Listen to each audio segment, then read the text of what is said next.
Bismillahirrahmanirrahim. Alhamdulillahirabbil alamin. Nasta'in ala umuri dunya waddin.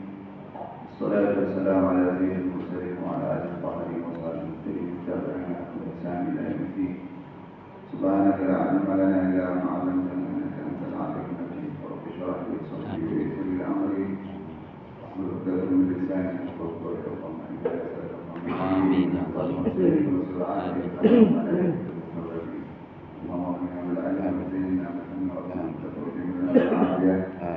Ya Allah,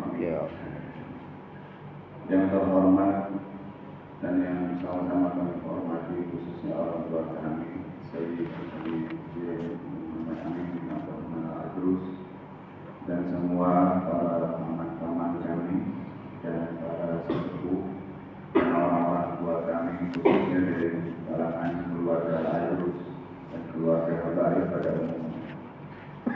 Alhamdulillah kita berkumpul di hari ini untuk sama-sama kita mendengarkan. Yang pertama tujuannya silaturahmi. Jadi yang disampaikan oleh Al-Wali tadi ini sebenarnya cita-cita yang sudah lama yang beliau ingin adakan. Alhamdulillah baru terrealisasi dan baru terwujudkan yang sekarang. Sebelum kita masuk bagaimana tentang Al-Idrus, seperti apa Al-Idrus, dari mana asal-usul Al-Idrus, kita mulai dari sejarah awal wujudnya manusia, yaitu Sayyidina Adam alaihissalam. Dari Allah Subhanahu wa taala menciptakan Sayyidina Adam alaihissalam, yang sama-sama kita ketahui beliau mempunyai keturunan para nabi-nabi sampai kepada Nabi Nuh alaihissalam. Nah, setelah Nabi Nuh alaihissalam terjadinya banjir yang para ulama mengatakan banjir ini menyeluruh ke daratan seluruh bumi sampai memusnahkan semua umat manusia. Jadi umat manusia yang ada sekarang ini adalah hasil dari anak cucu Nabi Nuh alaihissalam.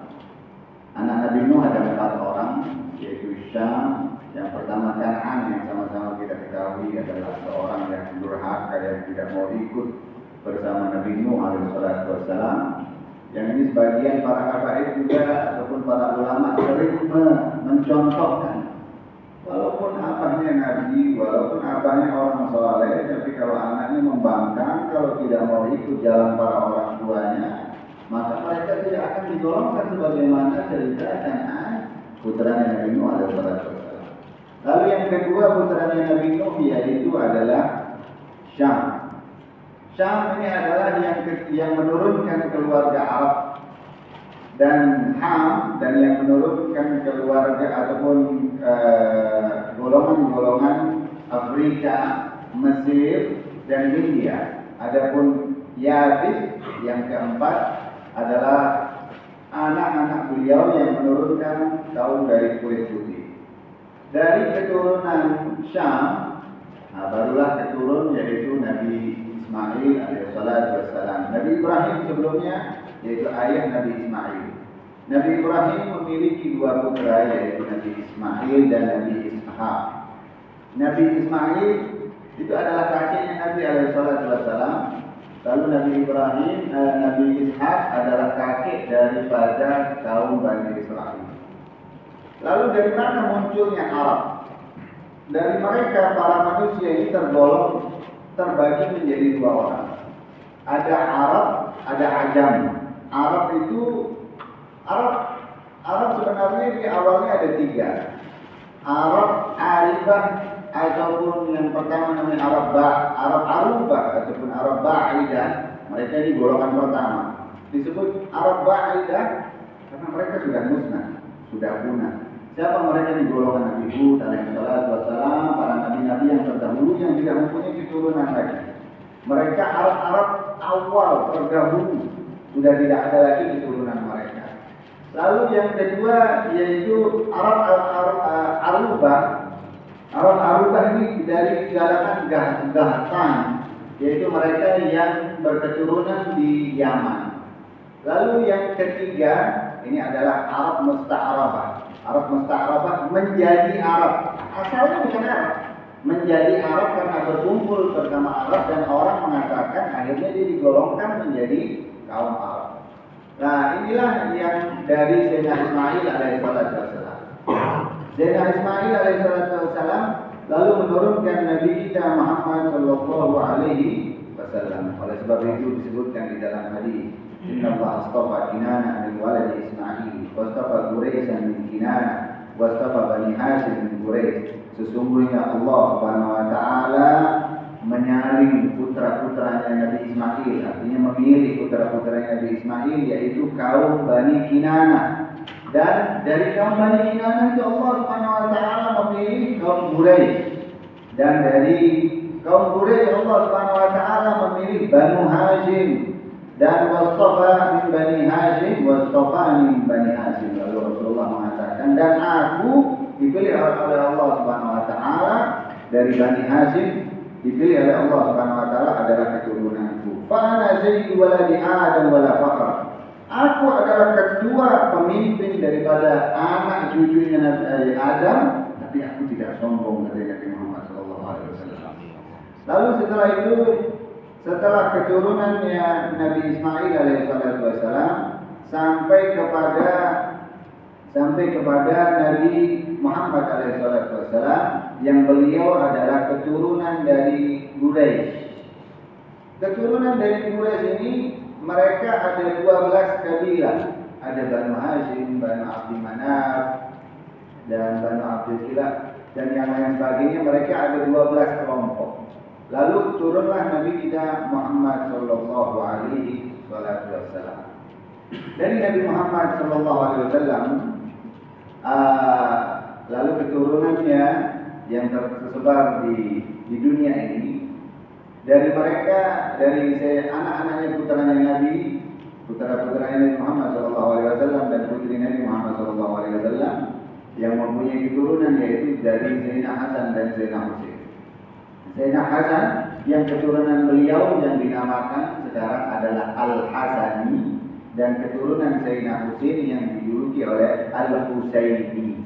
Nah, itu sebenarnya marga pertama dari para habaib ataupun dari keturunan Nabi Muhammad SAW. Ada yang memakai gelar Al-Hashimi, bagaimana di Abu Dhabi ataupun di Emirat, tidak ada, bahkan di paspor ataupun di KTP mereka tidak pakai Al-Ajrus, tidak pakai As-Segaf, tidak pakai Al-Habsyi. Semuanya bangsanya sama, Al-Hashimi. Semua mereka yang keturunan Nabi Muhammad Al-Hashimi, mereka pakai bangsa seperti itu. Lalu dari keturunan Nabi Muhammad SAW, dari keturunan tersebut ada dari keluarga Al-Husain, ada dari keluarga Al-Hasan. Nah, sekarang kita masuk fokus dari keluarga Al-Husain. Dari Al-Imam Husain radhiyallahu anhu menurunkan Imam Ali Zainal Abidin, yaitu yang dipanggil dengan juluki As-Sajjad. Sajjad ini kenapa beliau dijuluki As-Sajjad? Karena beliau saking sering banyak sujudnya. Diceritakan bahwasanya sholat beliau setiap malam itu 1000 rakaat. Lalu turunlah dari Sayyidina Ali Zainal Abidin, lalu turunlah Muhammad Al-Baqir, lalu Ja'far As-Sadiq, lalu Imam Ali Hurairi, lalu Muhammad An-Nabi, lalu Isa Al-Rumi, lalu Muhammad Al-Muhajir, lalu Sayyidina Ubaidillah, lalu Sayyidina Ali bin Ubaidillah. Nah, ini Sayyidina Ali bin Ubaidillah, inilah yang kita sering disebutkan Ba'alwi. Nah, ini dari sini, dari Ali bin Ubaidillah, Ba'alwi. Ba ini dari bahasa Abdurrahman. Makanya kalau ada bangsa yang awalnya ba itu bahasanya Abdurrahman. Ba'alwi, Ba'alwi. Ba ini artinya, ba ini al. Al itu artinya keluarga. Jadi bahasa. Lalu Sayyidina Ali bin Ubaidillah ini menurunkan Sayyidina Muhammad, kalau Sayyidina Muhammad menurunkan Ali, dan Ali menurunkan Ali, Sayyidina Ali Khalid Ghazam. Lalu Sayyidina Ali Khalid Ghazam menurunkan Sayyidina Muhammad Sahibul Mirbad. Sayyidina Muhammad Sahibul Mirbad ini adalah Sahibul Mirbad. Lalu dari dua dia menurunkan Ali dan Ali. Dari Sayyidina Muhammad Sayyidul Mirbad itu menurunkan Ali dan Ali. Nah, Sayyidina Ali inilah beliau yang menurunkan keturunan Wali Songo yang ada sekarang. Dari mana mereka Wali Songo? Dari Abdul Malik, anaknya punya anak Abdullah dan Ahmad Jalaluddin dan terus bawah. Ini dari Alwi bin Amul Faqih Muqaddam. Ya. Dari Alwi bin Amul Faqih Muqaddam. Jadi dari semua keturunan Pak Alwi ini tidak semuanya dari Al-Habib Abdurrahman As-Segaf ataupun tidak semuanya dari Sayyidina Al-Faqih Muqaddam. Ada yang mereka melalui jalur Amul Faqih seperti Al-Aidi, Al-Barakbah, begitu juga Al-Basurrah, begitu juga keluarga Al-Auhaj dan yang lain sebagainya. Lalu kita merujuk sekarang ke keluarga Al-Aidrus. Dari mana ini Al-Aidrus? Al-Aidrus itu turunnya dari mana? Dari tadi yang kita tahu, Sayyidina Muhammad Sayyidul Mirbad menurunkan anak yang putra bernama Ali. Ali mempunyai anak Sayyidina Al-Faqih Muqaddam. Sayyidina Al-Faqih Muqaddam ini adalah pemimpin dari keturunan Al-Ba'di. Sebelum kita masuk ke bangsa ataupun ke fam ataupun ke marga, dari mana sih munculnya marga ini? Apa sebab kok ada nama Segaf? Apa sebab ada nama Idrus? Ada apa sebab? Kenapa dia pecah? Kenapa nggak semuanya Faqih Muqaddam? Kenapa nggak semuanya Segaf? Semuanya dari desa? Ini munculnya marga ini ataupun julukan ini dari sebab karena tokoh itu mempunyai keunggulan sendiri. Jadi disebutkan oleh ulama para keturunan abna ataupun keturunan dzurriyyah itu semua mereka ada 3 macam. Yang pertama ada yang namanya al-lahiq. Yang pertama adalah as-sabiq, mereka yang bisa mengungguli ataupun mendahului leluhur mereka. Dia lebih daripada apa-apanya. Lebih daripada apa? Lebih daripada ilmunya, waliannya, akhlaknya. Jadi sosok ini karena ini muncul, nah makanya siapa nama tokoh ini atau julukan ini atau namanya, maka dialah yang menjadi fam karena dia yang lebih terkenal, dia yang lebih tersohor. Lalu keturunan yang kedua, yang pertama as-sabiq. Lalu yang keturunan kedua al-lahiq. Al-lahiq ini dia sama abangnya. Tidak lebih, tidak kurang. Apa cara abangnya begitu saja. Gimana adatnya begitu saja. Tidak kurang, tidak lebih. Masih mending. Yang ketiga ini yang parah, ini al-mahid. Al-mahid ini dia jauh keluar dari keturunan abah itu. Abahnya setiap bayan al-maghrib wal isya, pegang rati, pegang Al-Quran, dia wala rati, wala banyak, wala Al-Quran, TV, handphone dan yang lain sebagainya. Bahkan dia lebih parah daripada itu, mempermalukan keluarganya. Lalu kembali lagi kepada marga-marga tersebut. Ada yang dijuluki karena kewalian, ada yang dijuluki karena memang keturunan mereka ada bekerja sesuatu seperti Al-Haddad, seperti pandai besi, ada kakek-kakek mereka yang sebagai pandai besi. As-Segaf karena kewaliannya mencapai. As-Segaf itu dari kata atap, sakaf, saking mentoknya dia punya kewalian. Al-Aidrus, ada yang mengatakan kenapa dinamakan Al-Aidrus? Kabirus Sufi, seorang sufi yang besar, atau dinamakan Al-Aidrus dari kata diambil dari kata macan ataupun singa karena dia pemimpin dari para wali-wali. Setelahnya kita akan membacakan biografi siapa itu Al-Aidrus. Bahkan disebutkan Al-Aidrus ini mendapatkan maqam derajat kewalian yang tidak pernah didapatkan wali-wali sebelumnya ataupun yang setelah. Jadi dia keluar jalur sendiri. Dia punya kewalian sendiri yang tidak pernah didapatkan sama wali-wali yang sebelumnya ataupun wali-wali yang setelahnya. Lalu Sayyidina Al-Faqih Muqaddam mempunyai anak, yaitu Sayyidina Al-Faqih Muqaddam mempunyai anak Sayyidina Ali Al-Buyur. Sayyidina Ali Al-Buyur ini kita mengerucut ke Al-Aidrus sekarang. Lalu mempunyai anak Sayyidina Ali Maulad Dar. Lalu mempunyai anak Sayyidina Muhammad Maulad Dawilah. Sayyidina Muhammad Al-Mudawilah mempunyai anak Al-Habib Abdurrahman As-Segaf. Abdurrahman As-Segaf ini yang dikatakan Faqih Muqaddam Ats-Tsani selain daripada keturunannya ataupun kewaliannya. Ini julukan Zainal Al-Habib Abdurrahman As-Segaf. Al-Habib Abdurrahman As-Segaf ini kakeknya Al-Habib Abdullah Al-Aidrus. Al-Habib Abdurrahman As-Segaf ini semua anaknya wali, bahkan kutub, wali Allah. Yang dari mana kita keturunan dari Al-Habib Abdurrahman As-Segaf? Yaitu dari Al-Habib Abu Bakar As-Sakran. Dari Habib Abu Bakar As-Sakran bin Abdurrahman As-Segaf, inilah yang menurunkan Al-Habib Abdullah bin Abu Bakar Al-Aidrus, yaitu leluhurnya para Al-Aidrus. Al-Habib Abu Bakar As-Sakran ini dia punya saudara, supaya kita tahu sebelah-sebelah kita ini siapa, misang-misang kita ini dari Aidrus yang dekat ini siapa. Dari Aidrus ini, abahnya kan Habib Bakar As-Sakran. Dia punya dua saudara, dia bertiga. Dia punya bertiga bersaudara, Ali, Sayyidina Abdullah, ini Habib kita, Habib Abdullah, Ali, Abdullah sama Ahmad. Ali ini yang menurunkan keluarga bin Syahab. Jadi bin Syahab ini banyak misal. Saudaranya Habib kita, bin Syahab, itu begitu juga Al-Hadi itu dia sama bin Syahab. Az-Zahir, Al-Hadi itu sama bin Syahab semua. Ya. Lalu dari keluarga Al-Ahmad, Habib Ali yang menurunkan bin Syahab.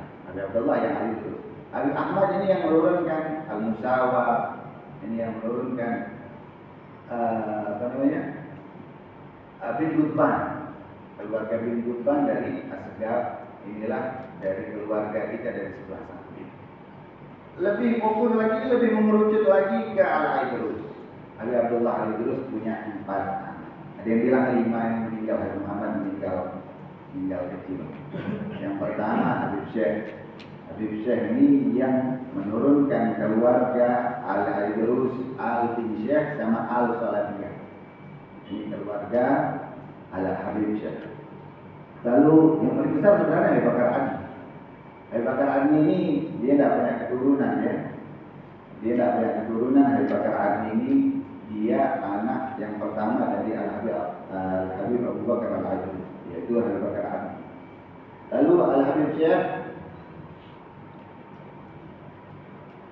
ada nyalain ini yang belakang dia mati. Ini mati. Yang belakang nyalain.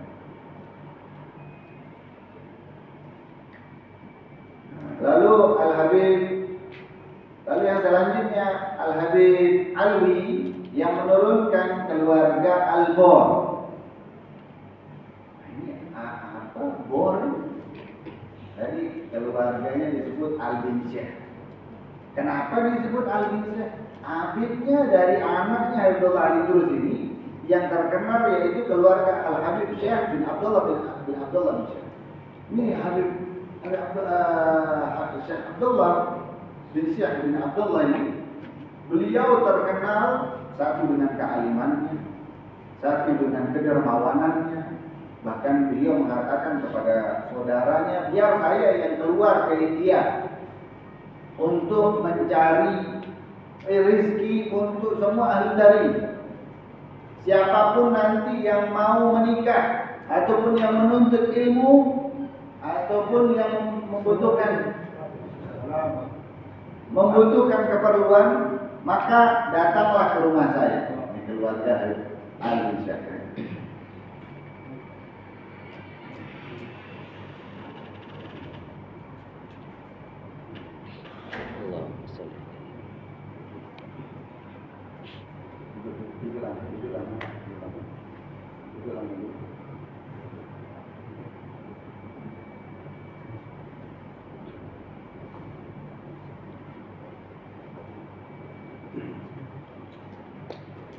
Itu keluarga Habib Syekh yang menurunkan keluarga Habib Syekh. Lalu Bor yang melalui Habib Ali. Ada mereka yang dinisbatkan kepada kampung seperti Bor. Al-Aidrus mana ini? Al-Aidrus Bor. Apa Bor? Bor ini nama kampung Bor. Hazm itu juga begitu nama kampung. Kenapa dia dibilang begitu? Keturunannya Al-Habib Abdullah bin Abu Bakar Al-Aidrus ini ada salah seorang yang hijrah ke Bor dan keturunannya itu berada di Bor, di kampung Bor ini. Al-Aidrus mana? Al-Aidrus Bor. Nah, misal kayak kita sekarang, Al-Aidrus mana? Al-Aidrus KLU. Oh, tahu orang ini fulan bin fulan tahu. Itu sebabnya. Lalu dari keluarga yang anak yang terakhir yaitu Al-Habib Husin. Habib Husin ini yang menurunkan keluarga Al-Hazm, Al-Jibi, Al-Rayyadah, Al-Mihgab. Al-Mihgab ini Al-Bakar Habib Husin luar Batang. Habib Husin luar Batang yang ada di Jakarta. Al-Jibi, Al-Mihgab, Al-Hazm dan jadi ada berapa? Al-Ismail, Al-Hazm, Al-Jibi, Al-Mihgab, Al-Rayyadah, Al-Darbi. Al-Darbi ini pembuat timur. Yang kita yang ada di sini yaitu pembuat timur. Baik. Lalu sekarang kita masuk sejarah singkat sedikit tentang Al-Aidrus ya. Insyaallah singkat sedikit. Bismillahirrahmanirrahim. Al-Aidrus beliau adalah seorang sayyid yang sangat mulia. Yang disebutkan beliau adalah imam para wali di masanya. Beliau seorang wali kutub yang dinamakan Al-Aidrus. Dijuluki Al-Aidrus karena disebutkan beliau adalah Syabir Sufi, yaitu pembesar Sufi. Sebagian mengatakan dia adalah singa. Kenapa singa? Karena singa sebagaimana raja daripada binatang buas ataupun yang raja di hutan, beliau adalah raja sebagaimana raja dari para wali di zamannya. Beliau lahir tanggal 10 Zulhijjah tahun 811 Hijriah dan beliau meninggal di jalan menuju Syekh. Ya, di jalan beliau meninggal waktu mau menuju Syekh. Waktu itu kurang lebih tanggal 12 Ramadan. Makanya kolnya itu tanggal 12 Ramadan tahun 865 Hijriah. Umur beliau muda ya, meninggalnya cuma 55 tahun. Ibu beliau Ruqayyah. Ibu beliau yaitu bernama Ruqayyah. Aisyah binti Umar Al-Muhdar.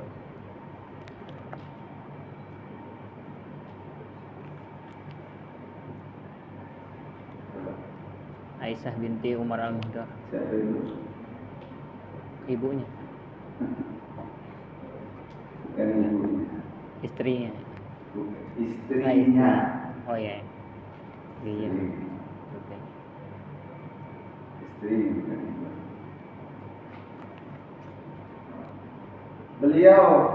Ibu beliau adalah seorang al-masyayikh.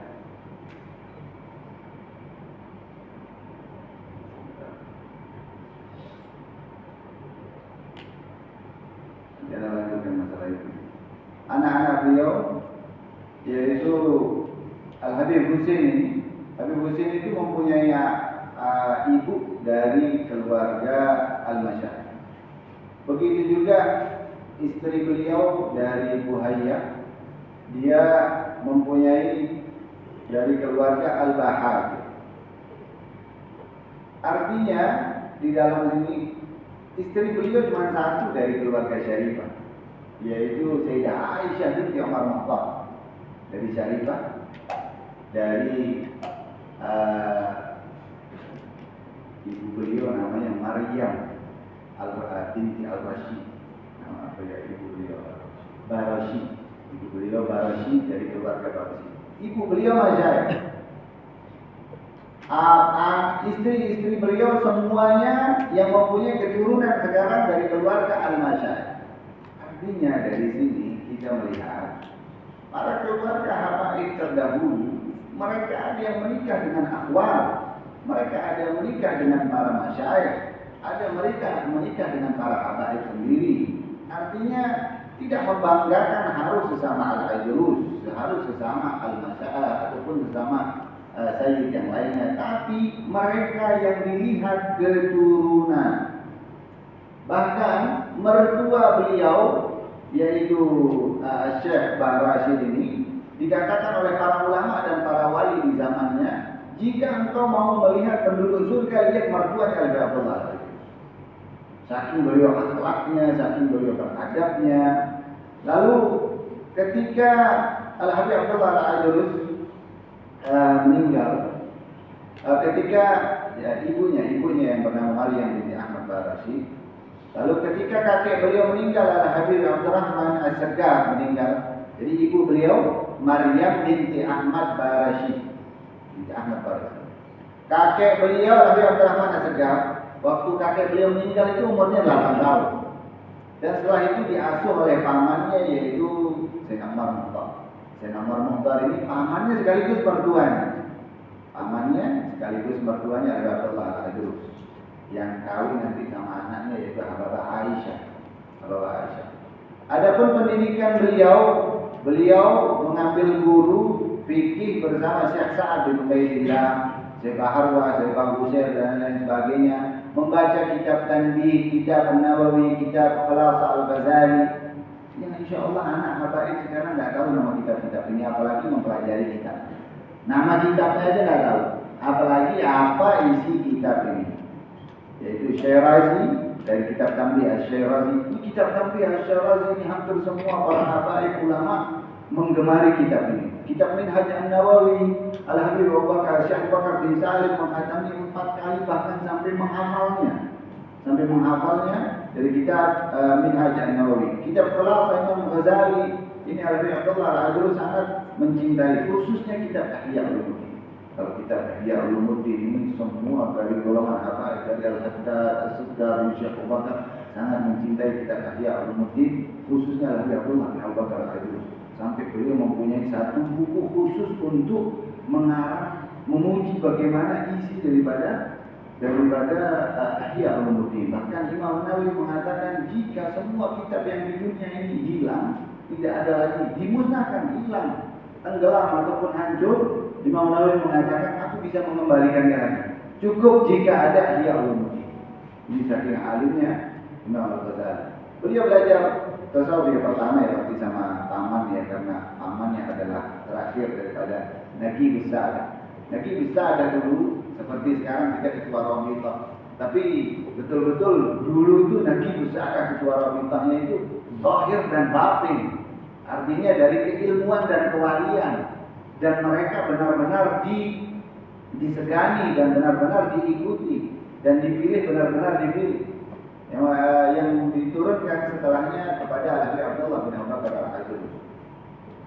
Beliau mengaji kitab-kitab bersama pamannya dan bersama guru-guru yang lainnya, khususnya tentang kitab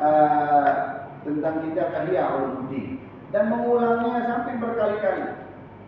Beliau menghatamkan Ihya Ulumuddin lebih daripada 25 kali. Setiap khatam beliau mengadakan jamuan ya, mempelajari Al-Quran, hadis yang pastinya, dan beliau disebutkan oleh para ulama kalau berbicara Al-Quran beliau seakan-akan benderanya. Kalau berbicara hadis seakan-akan beliau keluar dari langsung mulutnya Rasulullah SAW, seakan pemimpinnya. Bahkan di dalam kitab Tauhid beliau mempunyai kitab Tauhid yang sebagai rujukan yang dikenal dengan kitab Tauhid beliau, yaitu Al-Kibritul Ahmar. Adapun murid-murid beliau, yaitu ada banyak, yang salah satunya Syekh Abdullah bin Abdurrahman Bawazir, yaitu Syekh Umar bin Abdurrahman Sahibul Hamra, ini yang membuat kitab biografi khusus tentang beliau, yaitu Fathur Rahman. Beliau mengajar mulai dari umur 25 tahun. Ini kita fokus ke kata-katanya langsung ataupun wasiat kepada semuanya. Karena Al-Ba'alwi itu yang disebutkan Ba'alwi, beliau mengambil Ba'alwi itu sebagai badan, jadi seakan-akan badan. Maksudnya apa? Supaya sir mereka bersatu atau terkumpul menjadi satu. Karena apa yang ada di Al-Idrus belum tentu ada di Al-Haddad, yang ada di Al-Haddad belum tentu ada di As-Saggaf. Makanya para guru-guru kita menganjurkan untuk mengambil semua daripada sir-sir Ba'alwi. Jadi kita ngambil dari As-Saggafnya, ngambil dari Al-Idrusnya, ngambil dari Syekh Abu Bakarnya, supaya begitu juga kita punya guru-guru terdahulu. Mereka ngambil dari guru ke guru tanpa melihat dari fanatisme, dari fam ataupun keluarga.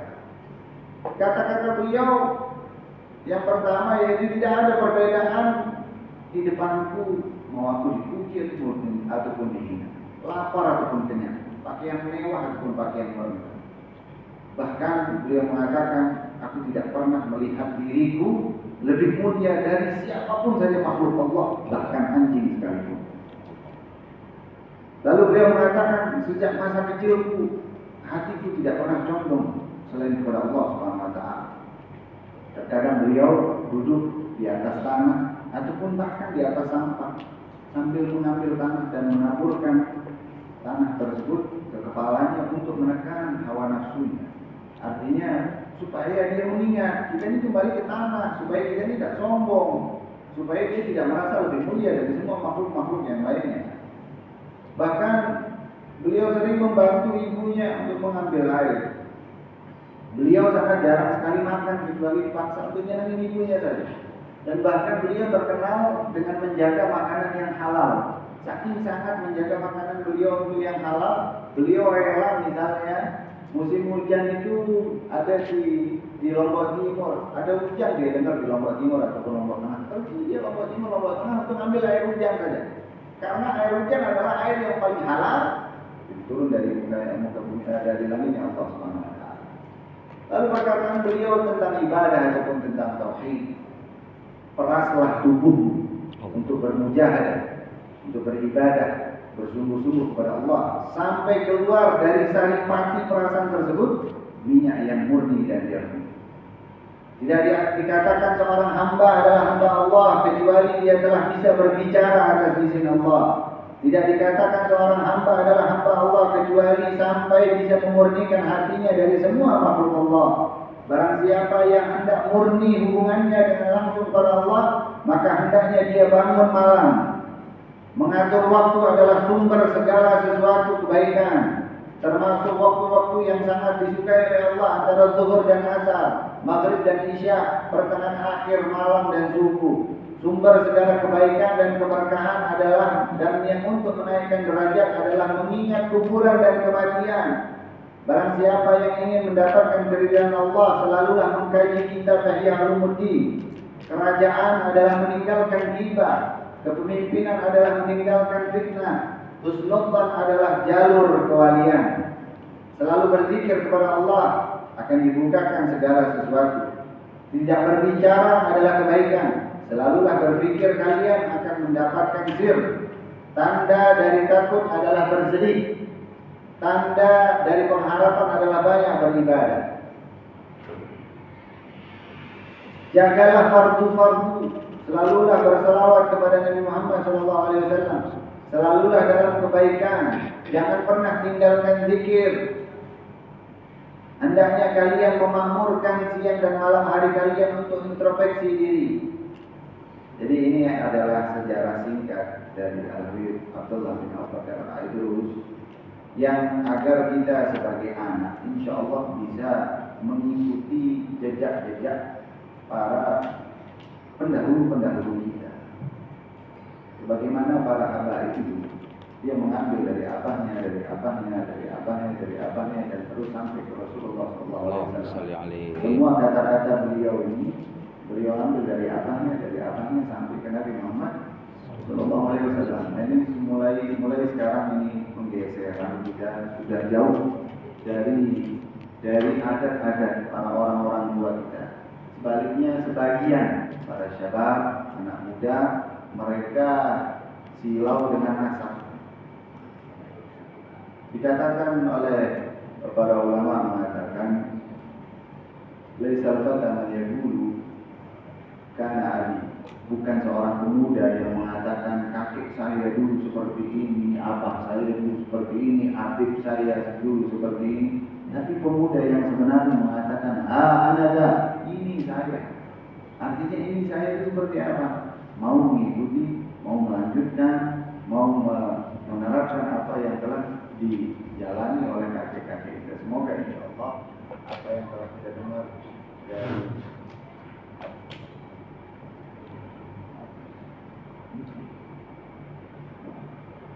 insya Allah apa yang telah kita dengar dari sejarah singkat dari Abdullah bin Bakar Al-Idrus, insya Allah kita sama-sama menjadi anak didik yang bisa mengikuti beliau yaitu Abdullah bin Abu Bakar Al-Durus, dan sampai kita sempurna mengikuti kamal ittiba, sempurna mengikuti Nabi Muhammad sallallahu alaihi wasallam. Terus selanjutnya mohon Anda Ali Al-Durus untuk menyampaikan apa tentang silaturahmi dan beberapa hal yang lain. Kami bisa.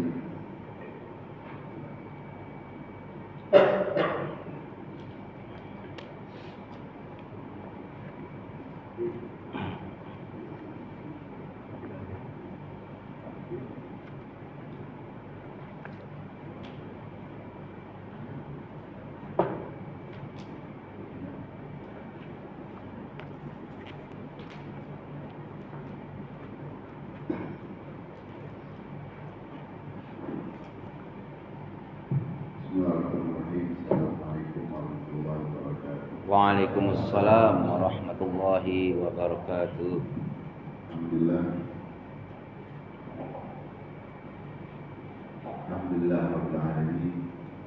Wa bihi nasta'in ala umuri dunya wa din. Wassalatu wassalamu ala sayyidil mursalin Sayyidina Muhammadin as-sadiqil amin wa ala alihi wa sahbihi ajma'in. Wa man tabi'ahum bi ihsanin ila yaumil amma ba'd. Subhanaka la ilma lana Amin. illa ma 'allamtana innaka antal alimul hakim. Ya Rabbi wa sallallahu alaihi wa sallam bi lisani yafqahu qawli. Amma ba'd. Al-Muhtaram Sayyidul Walid Habib Zain Habib bin Al-Durus dan para amami atau para paman-paman kami dan para tokoh Al-Habaib khususnya dari Sadah Al-Durus. Semoga Allah Subhanahu wa Ta'ala memanjangkan umur beliau dan mereka dalam ketaatan Allah Subhanahu wa Ta'ala dan keadaan sehat walafiat. Amin amin ya rabbal alamin. Insyaallah di pertemuan kali ini kami akan mengutip beberapa kalimat yang disampaikan oleh Al-Habib Abdullah bin Alawi Al-Haddad dalam kitab beliau Risalah Al-Mu'awanah. Beliau berkata yang maknanya hendaklah kita mengamalkan amalan wajib serta memperbanyak amalan-amalan sunnah. Kenapa demikian? Karena apabila kita banyak mengamalkan kita mengerjakan amalan wajib serta banyak mengamalkan amalan sunnah yang dimana perbuatan tersebut kita kerjakan semata-mata hanya karena Allah Subhanahu wa Ta'ala, maka Allah Subhanahu wa Ta'ala akan menghiasi kita dengan hiasan kecintaan kepada Allah Subhanahu wa Ta'ala. Dan hiasan tersebut hiasan yang didapatkan oleh orang yang beribadah kepada Allah Subhanahu wa Ta'ala adalah hiasan yang dikenakan oleh para wali-wali Allah, para kekasih-kekasih Allah yang telah diisyaratkan oleh baginda kita Muhammad SAW. Ma taqarraba ilayya 'abdi bi syai'in ahabbu ilayya mimma aftaradtu alaih. Tidaklah, jadi Allah berfirman dalam hadis qudsi yang maknanya tidaklah amalan atau tidaklah perbuatan yang paling aku cintai untuk mendekatkan diri kepadaku, yaitu dengan melakukan amalan-amalan wajib. Wala yazalu 'abdi yataqarrab ilayya bin nawafil hatta uhibbah. Dan tidaklah hambaku selalu atau senantiasa mendekatkan dirinya kepadaku dengan perbuatan-perbuatan sunnah sehingga aku mencintai hamba tersebut. Fa idza ahbabtuhu kuntu sam'ahu alladhi yusmi'u bih wa basarahu alladhi yubsiru bih wa yadahu allati yubtishu biha ila akhir hadis. Tidaklah hamba tersebut aku cintai, maka akan aku dengar apa yang dia dengar, aku pandang yang dia pandang, dan aku sentuh apa yang dia sentuh.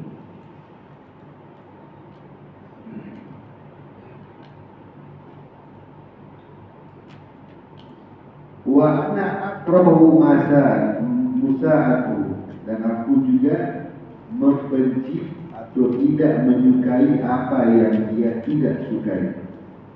Jadi hadis di sini mengisyaratkan betapa orang yang senantiasa selalu melakukan amalan-amalan wajib dan menambahnya dengan amalan-amalan sunnah, orang tersebut selalu mendapatkan perhatian khusus dari Allah Subhanahu wa ta'ala. Dan dikatakan Allah Subhanahu wa ta'ala menjadikan amalan sunnah,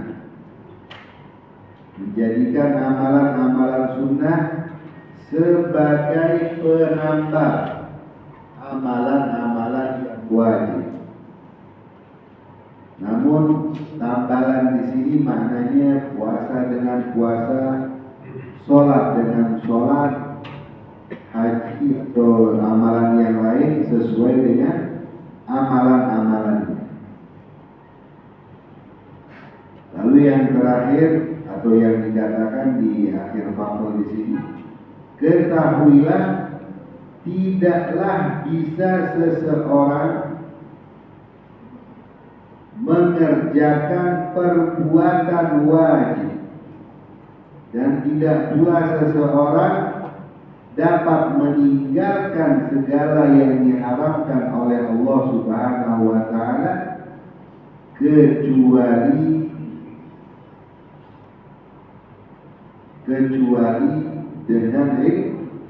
dengan ilmu. Maka hendaklah kita menuntut ilmu sebagaimana telah disabdakan oleh baginda kita Muhammad SAW, menuntut ilmu hukumnya wajib bagi seluruh muslim. Dan di hadis yang lain baginda kita Muhammad SAW, man yuridillah bihi khairan yufaqihu fiddin.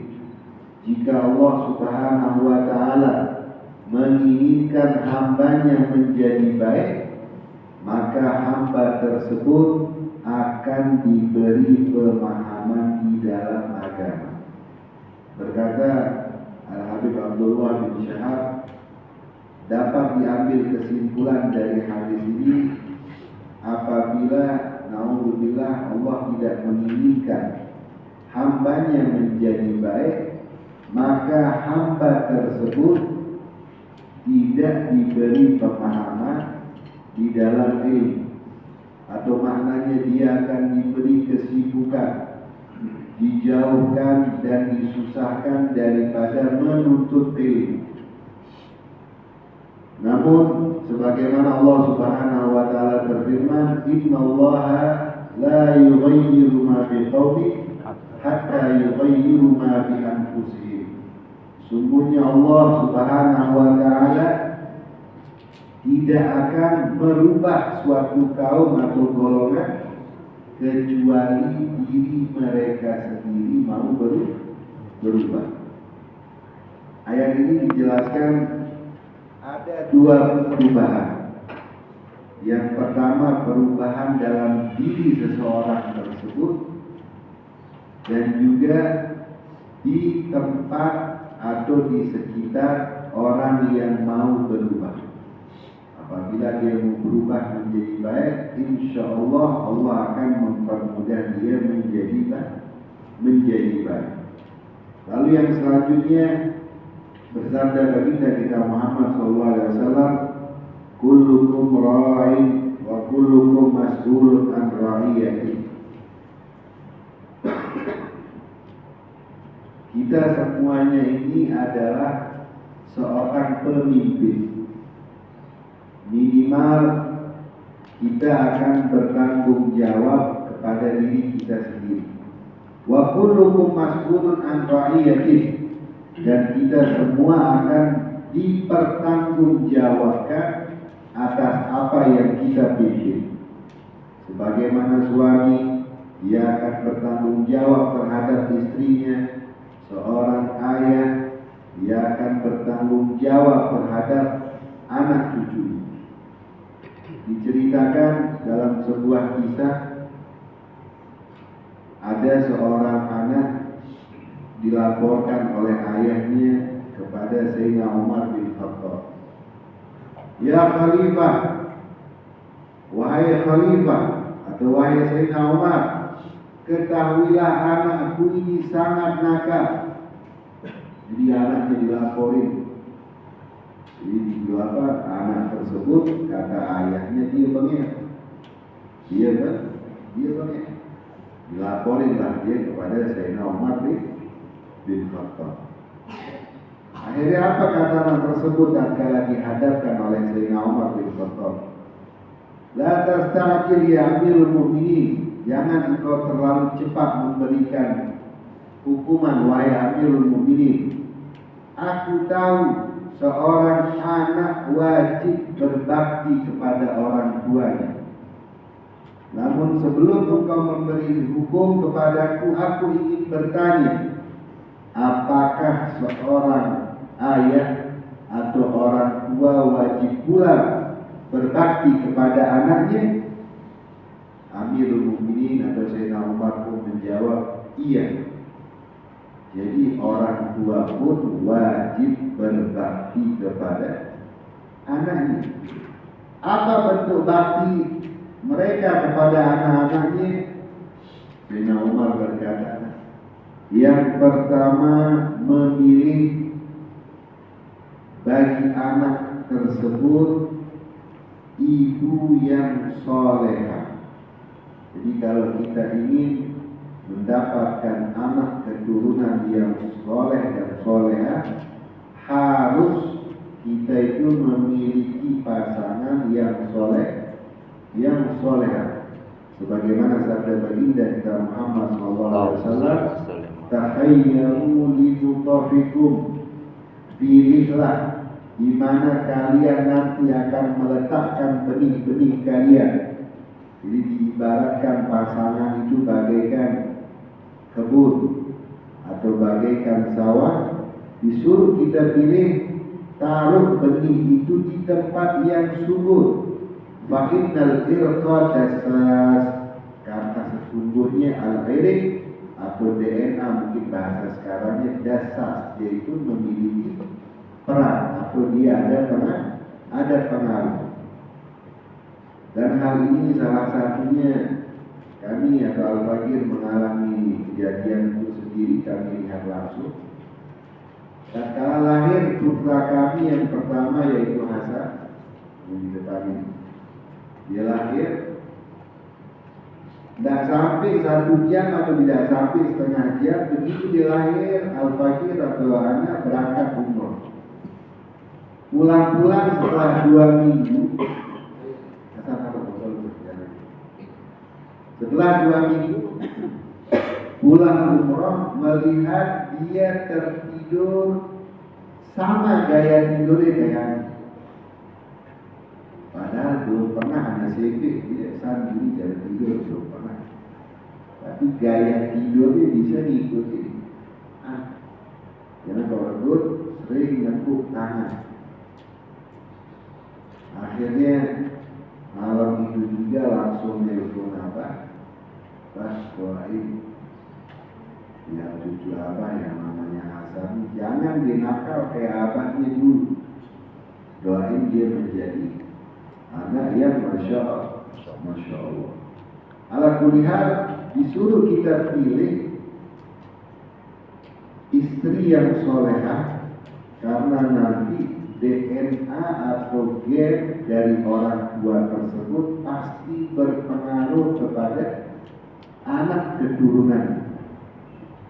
Lalu yang kedua, yang wajib bagi orang tua atau yang salah satu bentuk bakti orang tua kepada anaknya, yaitu memilih nama dengan nama yang terbaik. Dan nama yang terbaik seperti dikatakan oleh ulama yang bersanding dengan nama Allah Subhanahu wa taala seperti Abdullah, Abdul Rahman, Abdul Rahim dan lain sebagainya. Dan juga yang selanjutnya yang sesuai dengan nama Nabi kita Muhammad SAW seperti Muhammad, Ahmad, Mustafa, Mustaba dan lain sebagainya. Dan yang selanjutnya nama-nama para nabi, ada Idris sampai akhir para nabi, yaitu juga nama-nama para sahabat. Ala kulli hal, kita pilih namanya dengan nama-nama yang baik, karena nama itu adalah doa. Nama itu adalah doa. Lalu yang terakhir, di antara yang terpenting yang sebagian orang tua, tapi mudah-mudahan kita tidak tergolong dari mereka. Amin. Yang sebagian orang tua lalai, yaitu yang terakhir ini, yaitu memberikan ilmu agama. Jadi di antara bentuk kewajiban atau bentuk bakti orang tua kepada anaknya, yaitu memberikan anak tersebut ilmu agama. Entah dia sendiri orang tuanya mengajarkannya, atau menyekolahkannya, atau membawanya ke guru yang lain agar anak tersebut diberikan pelajaran agama. Bagaimana cara dia beribadah kepada Allah Subhanahu wa taala, agar dia mengenal Allah Subhanahu wa taala, agar dia mengenal baginda kita Muhammad sallallahu alaihi wasallam, agar dia tahu bagaimana cara berbakti, cara menghormati pada orang tuanya, agar dia menghormati orang yang lebih tua, menyayangi yang lebih kecil, dan begitu seterusnya. Setelah mendengar ucapan Sayyidina Umar bin Khattab tentang bentuk bakti atau bentuk kewajiban orang tua kepada anaknya, berkata anak yang tadi yang diomek sama abahnya, "Ya Amirul Mukminin, sesungguhnya ayahku tidak mengerjakan ketiga-tiganya." Apa kata Amirul Mukminin Sayyidina Umar bin Khattab? Balik, dia yang diomek abahnya. "Laqad abaqtahu qabla an yahukam." Wahai ayah, sesungguhnya engkau telah membuat anakku durhaka sebelum anak ini menjadi durhaka. Jadi anak tersebut, ayah itu yang membuat anaknya durhaka sebelum dia durhaka. Lalu cerita yang selanjutnya, salah satu orang sudah divonis oleh malaikat Allah untuk melangkah ke surga. Jadi lihat catatan amal, dia sering hadir pengajian, sholat tahajud dan lain sebagainya. Singkat cerita, orang ini tinggal masuk ke dalam surganya Allah. Ternyata ada yang teriak, "Ya Allah, jangan masukin orang tersebut ke dalam surga." Ditanya, "Engkau ini siapa?" "Saya ini anaknya ya Allah. Dia enak-enakan bangun subuh, anak tak dibanguni. Dia enak-enakan pergi pengajian, anak tak diajak. Dia enak-enakan beramal amalan soleh, aku tidak diajak." Akhirnya si anak itu mengatakan, "Sekarang aku masuk ke neraka sedang dia mau masuk surga, aku tidak terima ya Allah." Akhirnya naudzubillah, ayah tersebut diseret ke dalam neraka gara-gara anaknya. Namun kita sebagai anak tidak pantas kita salahin kita punya orang tua, karena kita dikasih akal oleh Allah Subhanahu wa Ta'ala untuk berpikir, untuk mencari tahu yang benar. Dan alhamdulillah kita masih memiliki waktu, masih memiliki kesehatan, masih memiliki tenaga untuk menuntut ilmu. Dan alhamdulillah ilmu yang diwajibkan sama Allah untuk kita tuntut ini tidak banyak. Dia tidak banyak. Apa ilmu yang wajib kita tuntut? Sebagaimana dijelaskan oleh Habib Abdullah bin Ali Al-Haddad, ilmu yang mau tidak mau harus kita kerjakan. Seperti apa contohnya? Mau tidak mau kita harus sholat. Oh, berarti sama dengan mau tidak mau kita harus pelajari tentang sholat. Dan yang berhubungan sama sholat seperti wudu, menutup aurat, tayamum atau bersuci dan lain sebagainya. Nanti di bulan Ramadan mau tidak mau kita puasa, jadi mau tidak mau kita harus belajar tentang puasa. Mau tidak mau kita harus bayar zakat fitrah, harus kita belajar tentang zakat fitrah. Mau tidak mau nanti kesalahan dikit, mulai kita kawin, atau mulai kita bermuamalah, atau mulai kita kerja, maka wajib kita bagaimana cara kita bermuamalah yang sah. Kesalahan dikit, mulai kita kawin, maka wajib kita belajar bagaimana cara kita nikah yang sah. Dan juga bagaimana nanti kita menjadi seorang suami, dan juga bagaimana kita akan menjadi seorang ayah. Tidak cukup, harus banyak-banyak. Dan yang lebihnya itu hukumnya sunnah. Dan bukan berarti syariat nyuruh kita belajar agama tidak boleh belajar yang lain, tidak. Jadi maknanya boleh kita untuk belajar yang lain, mau jadi dokter, mau jadi insinyur, mau jadi apapun boleh. Tapi ini yang terpenting dahulu, yaitu bagaimana cara kita menjadi hamba yang sesungguhnya. Bagaimana kita ketahui, lah kita dengarkan dari manaqib atau sejarah kita punya kakek Baitul Aidurus atau keluarga Aidurus terkenal dengan Baitul Ilm wal Karam, terkenal dengan keluarga yang berilmu, dan terkenal juga dengan keluarga yang sangat dermawan. Dan juga ini dikatakan seorang pemuda yang sungguhnya seperti dikatakan oleh Abdullah bin Abu Bakar Aidurus, laisal fata mayyaqulu kana abi. Jadi syair yang tadi itu adalah salah satu syairnya Al-Habib Abdullah bin Abu Bakar Aidurus.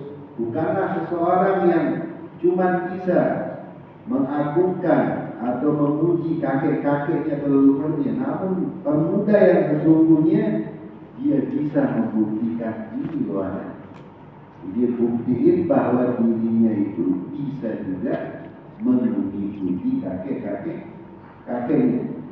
Lalu yang selanjutnya, salah satu bentuk daripada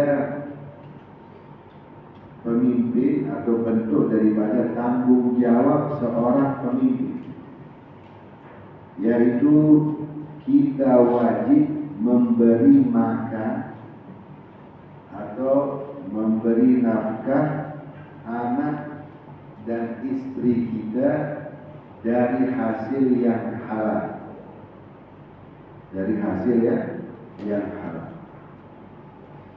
Ada salah seorang ulama sufi ahli tasawuf, dia ditanya, wahai ulama atau wahai ustaz, coba yang main kamera di belakang, dikatakan, wahai ulama, mengapa engkau tidak mengarang kitab tentang tasawuf? Dia mengatakan, ada aku karang tentang kitab tasawuf. Mana? Lu itu kan kitab tentang muamalah atau kitab tentang jual beli, kitab tentang pinjam meminjam.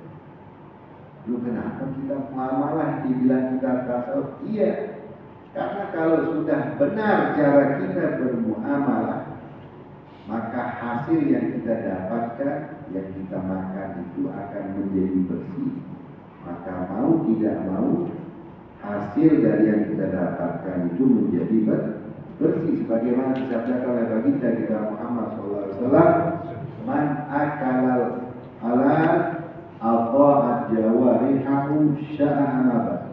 Barang siapa yang makan makanan yang halal, maka mau tidak mau tubuhnya akan menjadi taat. Dan begitu pula ya sebaliknya, waman akalal haram asad jawarihahu syahmabah, kama qala sallallahu alaihi wasallam. Dan barang siapa yang makan makanan yang haram, mau tidak mau tubuhnya akan menyukai atau senang berbuat maksiat, mau tidak mau. Dan dikatakan pula oleh Rasulullah bin Al-Haddad, walaupun seandainya orang yang memakan makanan yang haram, dia melakukan perbuatan taat.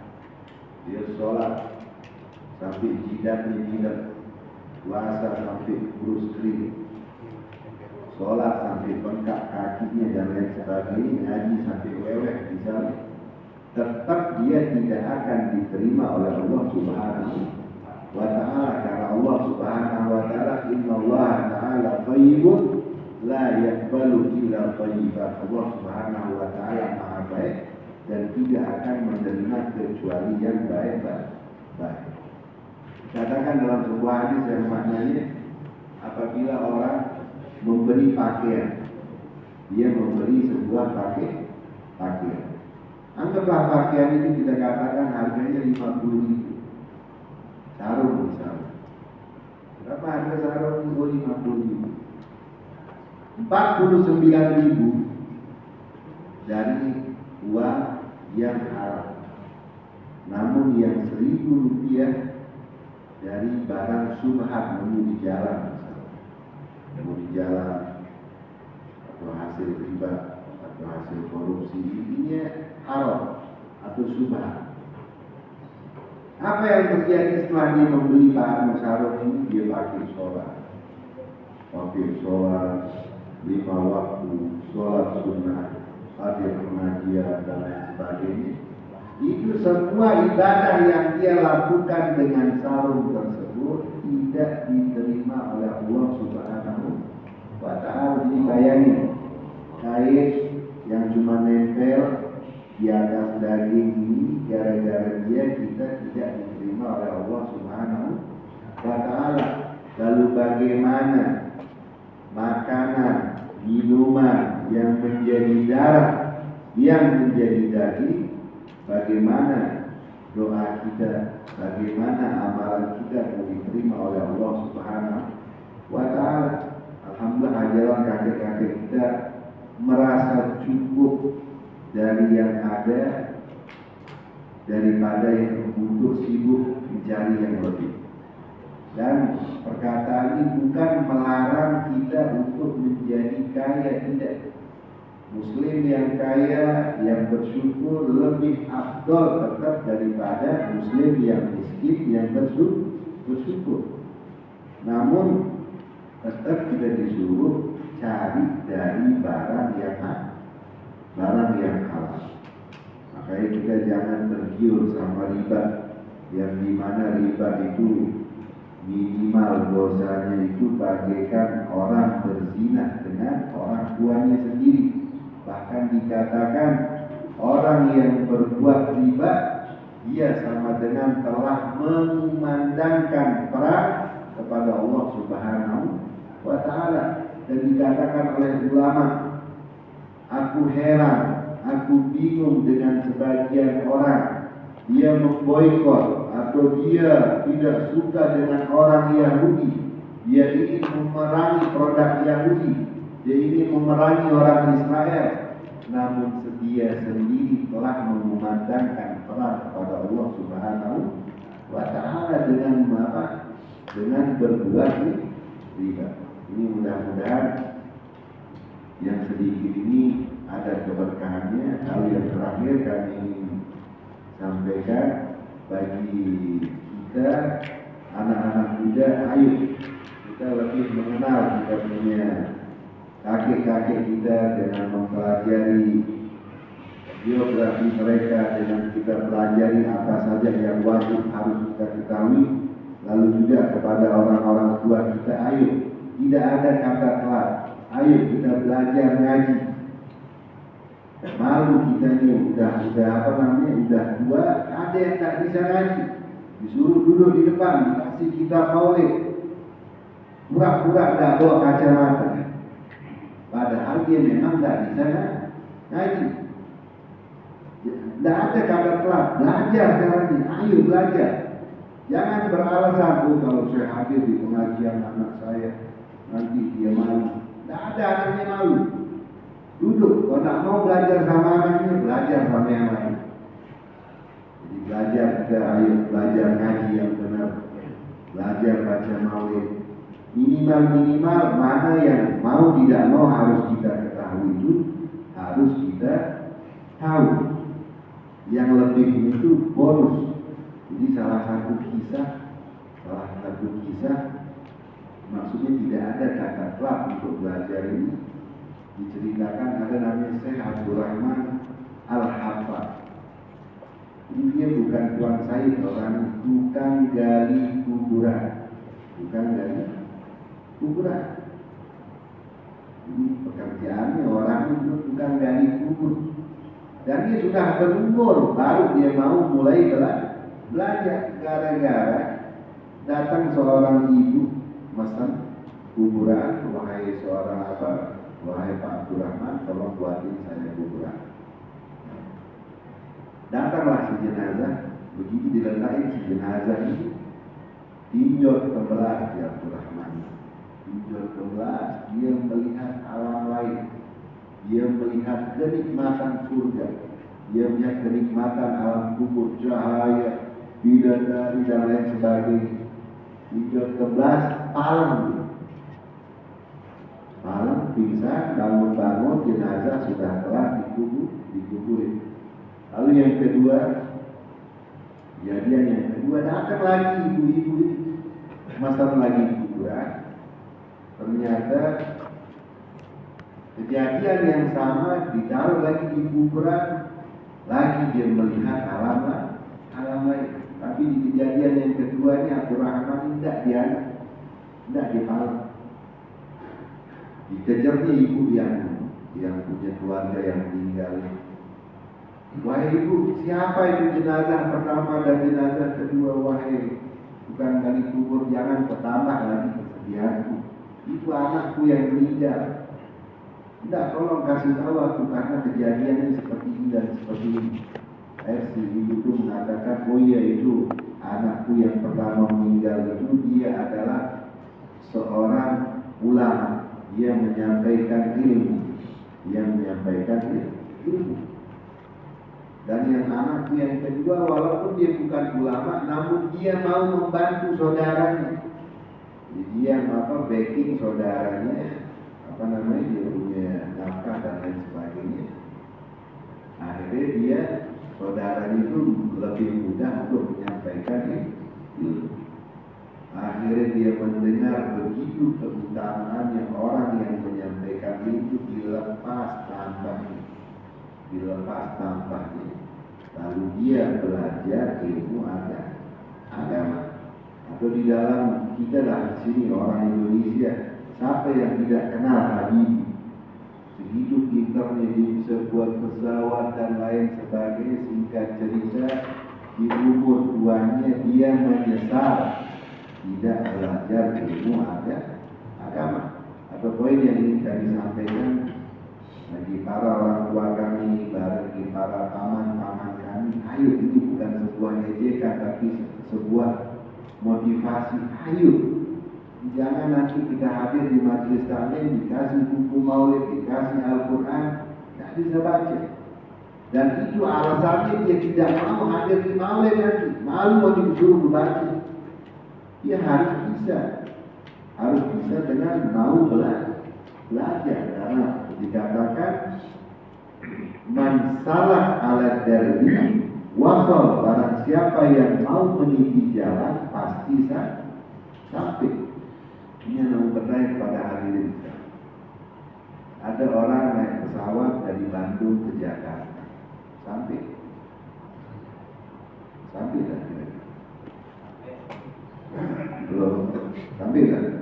Sampai kan pesawat, naik mobil dari Bandung ke Jakarta, Sampai. naik motor, Sampai. naik kereta. Sampai. Orang jalan kaki pun dari siapa namanya? Bandung. Dari Amis itu ke Jakarta Sampai. sampai. Tapi kalau orang cuma gimana cara sampai ke Jakarta, dia cuma pikir tanpa ada usaha, dia tidak akan sampai. Maksudnya apa? Kalau kita mau belajar atau kita mau berusaha, pasti bisa sampai. Atau teori paling gampangnya, orang kalau dia kebetulan lapar lalu dia makan, dia pasti kenyang. Tapi kalau ada orang lapar, katanya dia makan ini, lalu dia tidak kenyang. Oh, coba cari tahu, jangan-jangan dia bilang makan ini hidup, dianggapnya makan. Atau makan kerupuk dikiranya makan.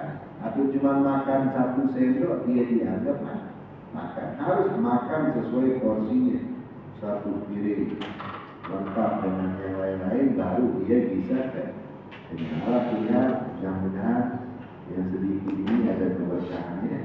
Mudah-mudahan Allah Subhanahu wa Ta'ala mengembalikan kita ke jalan aqidah kita. Semoga Allah bisa mengilhamkan kita kepada mereka agar kita dapat mengikuti jejak langkah kaki mereka sebagai mana jejak langkah baginda kita Muhammad SAW. Lahan dunia wa fi kulli musaliha wa ila Nabi Muhammad SAW al-Fatihah.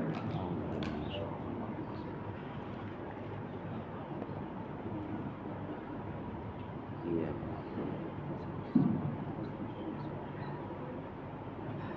Selanjutnya kami akan bertanya kepada jamaah sekalian, pertemuan semacam ini apakah kita akan lanjuti atau mungkin selesai sampai di sini menurut Lanjut. kita semua ini? Coba silakan. Lanjut, Beb. Lanjut. Lanjut. Terima kasih. Melihat insya Allah lagi beberapa bulan ini Maulid, jadi mungkin pertemuan itu Puasa Ramadan. puasa, jadi mungkin pertemuan itu tidak bisa kita laksanakan.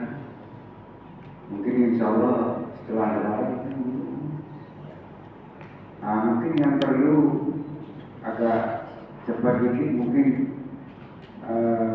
acara halal bihalal yang akan kita pertemukan, dan nantinya insya Allah apakah kita 1 hari setelah Lebaran ataukah 1 minggu setelah Lebaran, mana kira-kira yang kita setujui dan bagaimana sistemnya? Coba mari kita usulkan bersama. Terima kasih.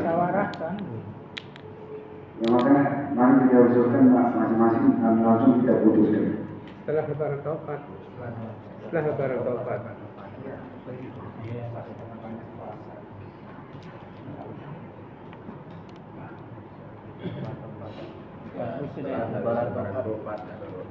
Setelah Beb.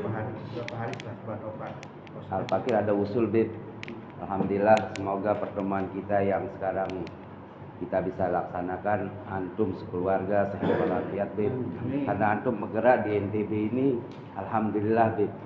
Karena mejennya yang membuat semuanya para alwin, paman-paman kita bisa mengumpul. Semoga antum selalu dirahmati sama Allah Subhanahu wa taala. Yang intinya Beb, kalau bisa kita buat grup dulu Beb.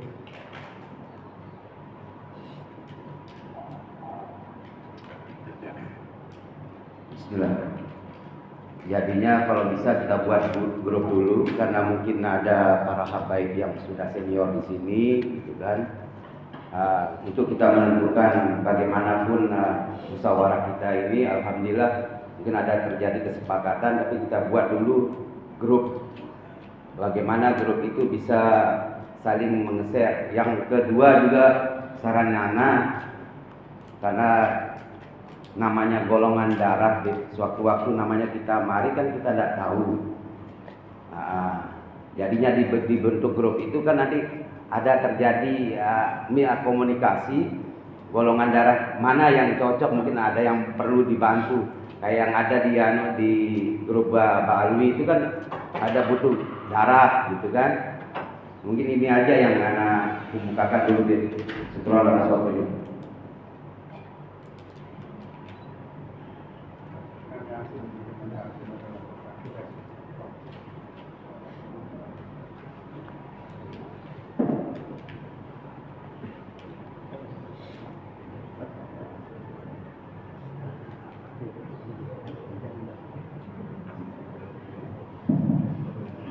Bismillahirrahmanirrahim. Assalamualaikum warahmatullahi wabarakatuh. Alhamdulillah bahwa ini pertemuan awal. Pertemuan awal ini adalah kita mulai seterusnya.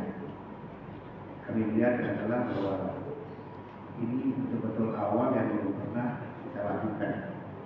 Oleh karena itu pertemuannya adalah sangat kita rasakan bahwa sangat bagus mulai sesuatu ini. Sehingga ini perlu kita pupuk dan kita teruskan. Tadi pertanyaannya adalah apakah ini bisa diteruskan? Kami secara pribadi sangat mendukung agar ini diteruskan. Yang kedua, bahwa tadi bahwa disampaikan bahwa kapan, yang memang betul bahwa ada pertimbangannya bahwa setelah lebaran Topat cuma tidak disebutkan. Setelah lebaran Topat itu bisa sebulan juga gitu. Nanti setelah lebaran Topat hari ke lebaran Topat yang 6 Syawal, hari 7 Syawal, sehingga kita bisa merencanakan dari sekarang bahwa tanggal 7 Syawal itu adalah kita lingkari dari sekarang bahwa kegiatan-kegiatan lainnya itu bisa kita tunda. Saya itu mungkin untuk disepakati sekarang. Sekali lagi bahwa terima kasih tadi sampaikan Pak Dirjen bahwa beliau memulai kegiatan yang belum pernah kita lakukan, tapi beliau memulai dan sejarah mencatat bahwa silaturahmi ini mudah-mudahan dicatat sebagai majelis ilmu dan mencatat oleh malaikat, dan kita termasuk pada yang didoakan oleh malaikat dan sebagainya, kita termasuk dalam majelis ini. Terima kasih. Wassalamualaikum warahmatullahi wabarakatuh.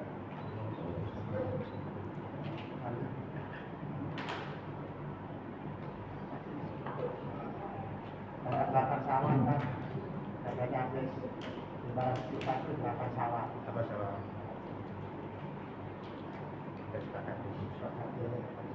Yang lain.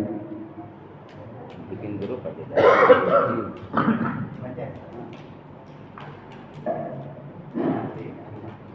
Bismillahirrahmanirrahim. Assalamualaikum warahmatullahi wabarakatuh.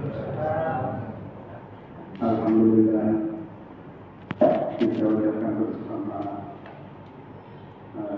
bahwa inisiatif Rintis pionir pertama Habib Zainal Abidin bin Muhammad Amin Syukur, semoga beliau selalu sehat, dikasih keluarga yang sakinah, mawaddah dan barokah semua dalam proses menjalani kehidupan ke depan. Terkait dengan gagasan beliau yang pertama ini, yang kita dengar tadi itu hanya sebagian daripada tarikh atau histori tentang perjalanan hasil hikmah dan cerita daripada Nabi Idris itu sendiri. Menurut hemat kami, dari keluarga bin Husin bin Abdul Qadir Hafizahullah mengusulkan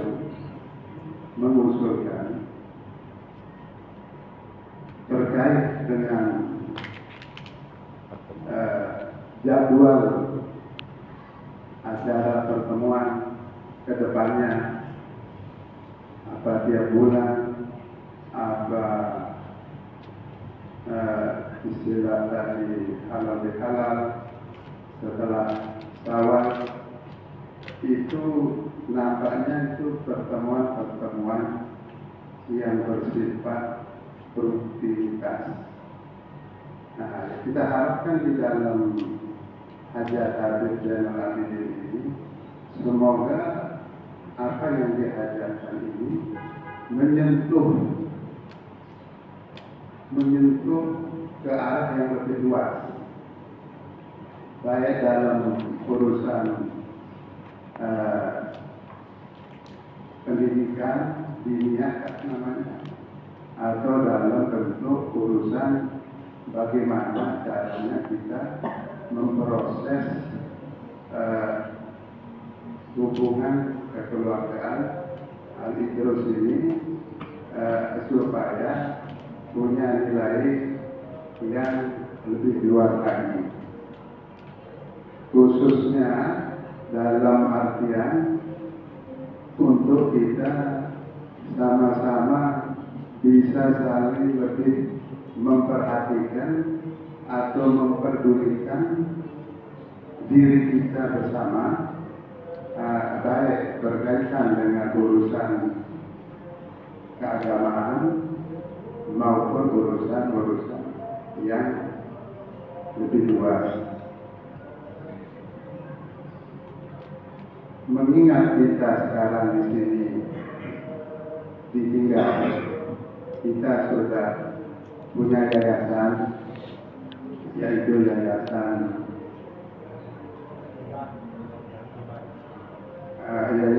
Rifat Al-Falah yang didirikan oleh Habib Zainal Hasan bin Zainal Abidin Idrus. Bagaimana kalau kita punya pandangan atau visi kita bersama untuk meningkatkan atau memakmurkan yayasan ini dari kalangan Al-Idrus saja dulu. Maksudnya Al-Idrus kita yang berada dari 4 atau 5 kabilah ini, apapun bentuk program nanti dari yayasan ini, sehingga itu nanti secara otomatis akan lebih menyentuh dan lebih membuat hubungan kita itu menjadi lebih solid. Jadi istilahnya kita tidak saling pandang jarak jauh, supaya yang jauh ini tidak dekat. Mudah-mudahan ini sebagai gerakan pertama bisa kita lanjutkan, dan bagi yang belum hadir atau tidak bisa hadir, apa yang kita ajarkan ini atau yang saya usulkan ini mungkin bisa diceritakan atau disampaikan, sehingga pertemuan ke depan ini lebih punya nilai atau lebih punya makna ke depannya untuk kepentingan putra putri kita dan anak cucu kita ke depan, sehingga yang selama ini masih tingkatan para seniornya saja yang saling tahu, saling kenal, ini sudah posisi tingkat cucu sudah kita tidak tahu sudah, bahkan diri kita ini itu siapa kita belum tahu. Tapi dengan adanya sepuh yang khususnya di Idrus ini, nampaknya sepupnya lebih kecil dibanding masalah Rabita itu sendiri. Kalau Rabita ini kan di general yang khususnya ini terus. Mudah-mudahan dengan ada kejadian ini dan jangan lemah. Kita justru bisa ini meningkatkan terus apa yang dia punya program ini. Untuk kita ketahui bersama, Habib Zain tidak bisa bergerak sendiri. Karena pergerakan ini tidak bisa cukup dengan niatnya Habib Zain sendiri, kecuali dengan kemauan kita bersama. Dan inilah kita pakai pertemuan kita sekarang ini buat satu keputusan, buat satu komitmen hari terus. Apa yang kita mau buat dan bagaimana ke depannya? Apa itu nanti ada pengajian rutin, apa ada halal bihalal, bagaimana tentang apa namanya donasi atau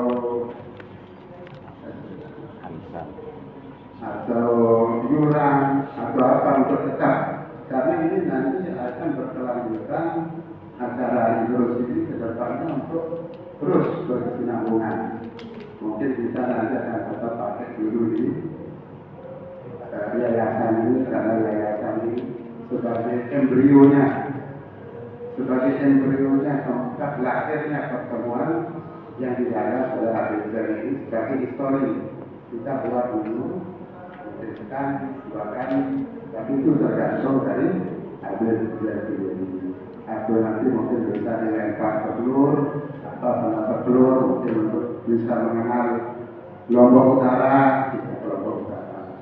Mau mengenal Bogor, bisa diusulkan ke Bogor. Mengenal Peraya atau Berunung atau mana, nanti bisa diusulkan. Cuma dalam hal ini Habib Zain perlu punya kaitan-kaitan yang berkaitan dengan